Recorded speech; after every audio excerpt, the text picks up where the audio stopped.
can adopt some of those heating techniques to warm up your own outdoor dining and social distanced entertaining experiences. To find out how, let's bring in an expert. Kevin Bush is the Vice President of Operations at Mr. Handyman. He joins us now from Ann Arbor, Michigan this morning, where it's mighty cold, I'm sure. So thank you for joining us. Thank you for having me.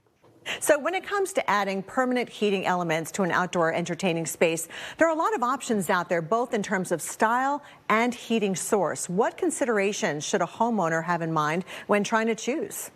Yeah, certainly price and style and, what sort of fuel accessibility you have. There's wood and gas and electric. So certainly the space you're trying to warm up, where you are and what accessibility and what sort of budget you have are all certainly things you want to consider. And Kevin, patio heaters come in both gas and electric versions, right? So what are the pros and cons of using them? Yeah, they're going to vary in price. Electric's typically going to be more of a indirect heat, a direct heat, which is going to be a little bit more like infrared or electric saunas, things like that you've seen, versus the indirect, which is going to be more like a propane heater that you've seen more in restaurants and things like that. And what about outdoor fireplaces? Yeah, outdoor fireplaces are great. They come in a variety of styles. Obviously, you got to have the wood. You got to have the appropriate place where you can have an open fire and do that kind of thing. And great for ambiance, too. Some of them look so beautiful, like that picture we just saw there. So wood or gas fire pits are popular where people have the space for them, obviously. What should people be thinking about if they're thinking about installing a fire pit? Yeah, you want to make sure, again, that you've got the right amount of space and you've considered how you want to heat.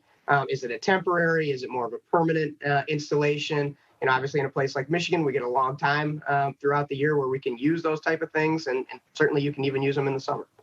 And what's better for the less permanent situations? Yeah, either electric or gas come in portable varieties or temporary varieties where you're able to put them out when you need them and put them away when they're not in use.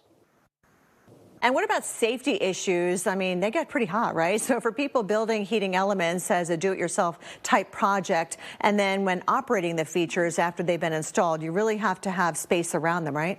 Yeah, absolutely. You always want to follow the manufacturer's specifications and recommendations about how to use their device. All right, and watch the kids around them and all that kind of stuff definitely goes as well. All right, thanks so much to Kevin Bush, the Vice President of Operations at Mr. Handyman. We appreciate your time this morning. All right.